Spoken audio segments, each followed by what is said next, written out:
Welcome to another video. Today we have something very cool, super interesting video for you guys. I'm gonna show you how to unlock the network of your phone to use it with any carrier. This is 100% legal. Your phone will not be damaged in any way. It is in fact very positive and beneficial to be fully network unlocked.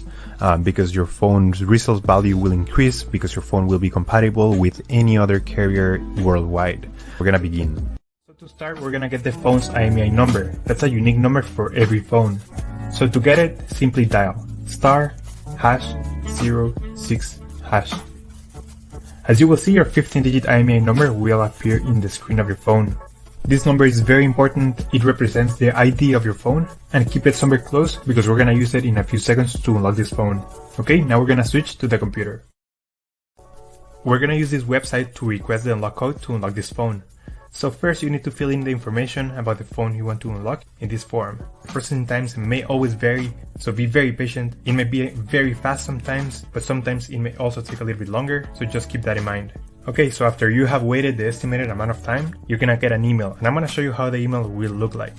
And as you can see here, I got this message, and it confirms that the phone has been unlocked. Let me know if you have any questions, just leave them on the comment section.